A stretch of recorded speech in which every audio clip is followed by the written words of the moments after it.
किसी ने क्या खूब कहा है, जीवन में कभी किसी की मदद करके ये अहंकार मत करना कि आप उसे कुछ दे रहे हैं। हो सकता है कि आप अपने पिछले जन्म का कर्ज चुका रहे हो।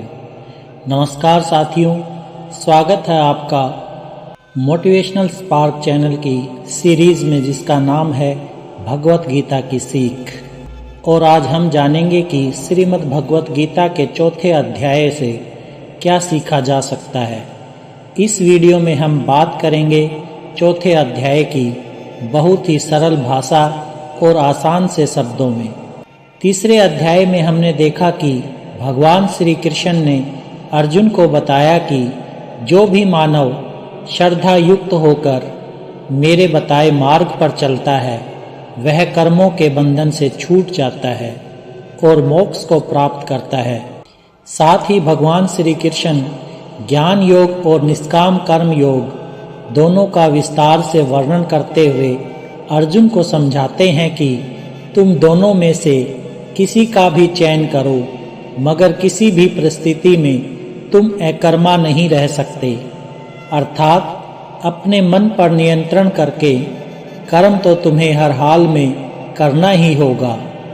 साथियों, इससे पहले कि आप श्रीमद् भगवत गीता के चौथे अध्याय की शिक्षाओं में खो जाएं, अगर आप इस चैनल पर नए हैं तो हमारे चैनल को सब्सक्राइब करके घंटी को जरूर ऑन कर दें, क्योंकि हम आपके लिए ऐसे ही ज्ञानवर्धक और प्रेरणादायक वीडियो लाते रहते हैं। श्रीमद् भगवत गीता के चौथे अध्याय में हम जानेंगे कि भगवान कब और किस रूप में धरती पर आते हैं, भगवान को कैसे प्राप्त किया जा सकता है, गुरु से ज्ञान कैसे लिया जाता है और ज्ञान लेना क्यों जरूरी है। तो चलिए विस्तार से जानते हैं श्रीमद् भगवत गीता के चौथे अध्याय से मिलने वाली सीख और शिक्षाओं के बारे में। श्रीमद् भगवत गीता अध्याय 4 ज्ञान कर्म संन्यास योग। इस अध्याय के प्रथम श्लोक में भगवान श्री कृष्ण कहते हैं, मैंने इस शाश्वत ज्ञान योग का उपदेश सूर्यदेव या ववस्व को दिया। ववस्व ने मनु को और फिर इसके बाद मनु ने अपने पुत्र को दिया। इस श्लोक में भगवान श्री कृष्ण ने अर्जुन को दिए जा रहे आध्यात्मिक ज्ञान की विश्वसनीयता और महत्व को प्रतिपादित किया है। श्री कृष्ण अर्जुन को बताते हैं कि उसे युद्ध करने की प्रेरणा प्रदान करने हेतु दिया जा रहा ज्ञान कोई नवीन ज्ञान नहीं है, बल्कि यह वही प्राचीन और शाश्वत ज्ञान योग है जिसका उपदेश उन्होंने सबसे पहले ववस्व या सूर्य देवता को दिया था। फिर सूर्य देव ने इस ज्ञान का उपदेश सृष्टि के प्रथम मानव मनु को और फिर बाद में मनु ने इसे सूर्य वंश के पहले राजा इक्ष्वाकु को दिया। आगे श्री कृष्ण अर्जुन को बताते हैं कि इस लौकिक जगत की प्रकृति इस प्रकार की है कि काल कर्म के साथ यह ज्ञान विलुप्त हो गया। उसी प्राचीन योग ज्ञान को तुम्हारे सम्मुख प्रकट कर रहा हूँ, क्योंकि तुम मेरे मित्र एवं मेरे भक्त हो, इसलिए तुम इस दिव्य ज्ञान को समझ सकते हो। अर्जुन ने भगवान को अपना मित्र मानकर उनकी आराधना की और इसलिए श्री कृष्ण उसे अपना परम मित्र और भक्त कहते हैं। हृदय में श्रद्धा और भक्ति के बिना कोई भी श्रीमद् भागवत गीता के दिव्य ज्ञान को ग्रहण नहीं कर सकता। अतः इसे समझने के लिए सच्ची श्रद्धा और भक्ति आवश्यक है। भगवान श्री कृष्ण की इस बात को सुनकर अर्जुन के मन में संशय उत्पन्न होता है और वे श्री कृष्ण से कहते हैं, आपका जन्म तो ववस्व के बहुत बाद हुआ है। मैं ये कैसे मान लूं कि प्रारंभ में आपने उन्हें इस ज्ञान का उपदेश दिया था। हे कृष्ण, आप तो अभी वर्तमान काल में हो, तो आप बहुत पहले के समय में ऐसा कैसे कर सकते हो। अर्जुन भगवान श्री कृष्ण के कथनों में घटनाओं के स्पष्ट संगति से विचलित हो जाता है। सूर्य देवता का अस्तित्व सृष्टि के प्रारंभ से ही है, जबकि श्री कृष्ण ने अभी संसार में जन्म लिया है। यदि श्री कृष्ण वासुदेव और देवकी के पुत्र हैं, तब उनका यह कहना कि उन्होंने इस विधा का ज्ञान विवस्त्र सूर्य देव को दिया था, अर्जुन को असंगत प्रतीत होता है, इसलिए वह इसकी सत्यता को जानना चाहता है। तब श्री कृष्ण कहते हैं, हे अर्जुन, तुम्हारे और मेरे अनेकों जन्म हो चुके हैं, किंतु तुम उन्हें भूल चुके हो, जबकि मुझे उन सब का स्मरण है। श्री कृष्ण स्पष्ट करते हैं कि वो अर्जुन के समक्ष एक मनुष्य के रूप में खड़े हैं, लेकिन केवल इस कारण से उनकी तुलना मानव मात्र से नहीं करनी चाहिए। जीवात्मा और परमात्मा में कई प्रकार की समानताएं होती हैं। जैसे दोनों सच्चिदानंद हैं, फिर भी दोनों में अनेकों भेद हैं। भगवान सर्वव्यापक है, किंतु आत्मा केवल मनुष्य के शरीर में व्याप्त रहती है। भगवान सर्वशक्तिमान है, जबकि आत्मा में भगवान की कृपा के बिना स्वयं को माया से मुक्त करवाने की भी शक्ति नहीं होती।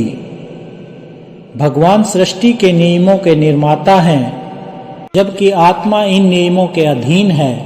भगवान संपूर्ण सृष्टि के नियता हैं, जबकि आत्मा उनके नियंत्रण में रहती है। भगवान सर्वज्ञ है और जीवात्मा को किसी एक विषय का भी पूर्ण ज्ञान नहीं होता। भगवान श्री कृष्ण जीवात्मा और भगवान के बीच भेद को समझाते हुए कहते हैं कि यद्यपि वे इस संसार में अनेकों बार अवतार लेते हैं, तथापि वे सदैव सर्वज्ञ रहते हैं, न कि जीवात्मा के समान जिसका ज्ञान सीमित होता है। जब जब धरती पर धर्म का पतन और अधर्म में वृद्धि होती है, तब उस समय मैं पृथ्वी पर अवतार लेता हूँ। वस्तुतः धर्म एक नियत कर्म है जो हमारे आध्यात्मिक उत्थान और हमारी उन्नति में सहायक होता है, और धर्म के प्रतिकूल आचरण को ही अधर्म कहा जाता है। जब धरती पर अधर्म प्रबल हो जाता है, तब संसार के सृष्टिकर्ता प्रकट होकर अधर्म का विनाश कर धर्म की पुनर्स्थापना करते हैं। इस प्रकार से भगवान के प्रकट होने को अवतार कहा जाता है। इस प्रकार भगवान श्री कृष्ण अपने अवतार रूप में प्रकट होने के 3 कारण बताते हैं। पहला, दुष्टों और अधर्म के विनाश के लिए, दूसरा भक्तों के उद्धार के लिए, और तीसरा धर्म की पुनर्स्थापना के लिए। श्री कृष्ण कहते हैं, जिस तरह से कोई शिष्य मुझे बहुत प्रेम करता है, उसी प्रकार से मैं भी अपने शिष्यों से बहुत प्रेम करता हूँ। जिस भाव से लोग मेरी शरण ग्रहण करते हैं, उसी भाव के अनुरूप मैं उन्हें फल देता हूँ। मनुष्यों के गुणों और कर्मों के अनुसार मेरे द्वारा 4 वर्णों की रचना की गई है। यद्यपि मैं इस व्यवस्था का रचयिता हूँ, किंतु तुम मुझे अकर्ता और अविनाशी ही मानो। मैंने भले ही इस संसार को बनाया है, लेकिन मैं फिर भी ये नहीं सोचता कि ये मैंने बनाया है। इसलिए मनुष्य को भी कर्म करते समय ये नहीं सोचना चाहिए कि मैं कर रहा हूँ। जो मनुष्य किसी भी कर्म के फल और सुख दुख से परे हो करके कर्म करता है, वही सबसे अच्छा होता है। जिसको अपने शरीर पर कोई घमंड नहीं होता और जो अपने मन और इंद्रियों को वश में रखता है, वही मनुष्यों में सबसे ऊंचा है। हे अर्जुन, जो मनुष्य इस धरती पर खुश नहीं रह पाता, वह परलोक में भी खुश नहीं होता। इसलिए किसी भी मनुष्य को अपने गुरु को पहचान करके, अपनी इंद्रियों को जीत कर, अपना लालच छोड़कर गुरु की सेवा करके उनसे वह ज्ञान सीखना चाहिए जिससे बड़े बड़े पापी भी मेरी शरण में आ जाते हैं। जिस तरह से आग सूखी लकड़ियों को जलाकर राख कर देती है, उसी तरह से गुरु से सीखा हुआ ज्ञान भी हर अज्ञान को मिटा देता है। हमेशा कर्म करने वाला और हमेशा मुझ में श्रद्धा रखने वाला ही मुझको प्राप्त कर पाता है। इसलिए जिसने भी कर्म योग से सभी कर्मों को खुद को कर्ता ना मानते हुए परमात्मा को अर्पण कर दिए हैं, ऐसे मनुष्य को उसके कर्म कभी नहीं बांधते। इसलिए हे अर्जुन, तू भी मेरे इस दिए हुए ज्ञान से ये समझ कि कर्मा तू नहीं बल्कि मैं कर रहा हूँ। अतः तुम्हारा हृदय में अज्ञानतावश जो भी संदेह उत्पन्न हुए हैं, उन्हें ज्ञान रूपी शस्त्र से काट दो। हे भारतवंशी अर्जुन, स्वयं को योग में निष्ठा करो, उठो, खड़े हो जाओ और युद्ध करो। दोस्तों, इस चौथे अध्याय में ये साफ कहा गया है कि जब भी धरती पर मानवता का नाश होता है और लोगों में नकारात्मक ऊर्जा बढ़ने लगती है, तब तब भगवान किसी भी रूप में आकर धर्म को फिर से स्थापित करते हैं। इसमें यह भी बताया गया है कि अगर किसी से आपको कुछ सीखना है तो सबसे पहले आपके मन में उसके प्रति आदर और सम्मान होना चाहिए। कोई लालच नहीं होना चाहिए और बुरी भावना भी नहीं होनी चाहिए। पूरा ज्ञान लेना और सीखना हमारे लिए क्यों जरूरी है? क्योंकि हम चाहे किसी भी क्षेत्र से संबंध रखते हों, यह एक स्वाभाविक सी बात है कि हमें उस क्षेत्र के गुरुओं से ज्ञान तो लेना ही पड़ेगा। और ज्ञान ही ऐसा तरीका है जो इस जीवन में हमें हमारे लक्ष्य से और इस जीवन के बाद हमें परमात्मा से मिला सकता है। साथियों, उम्मीद है आपको श्रीमद् भगवत गीता के चौथे अध्याय की सरल व्याख्या जरूर पसंद आई होगी और आपको इससे बहुत कुछ सीखने को मिला होगा।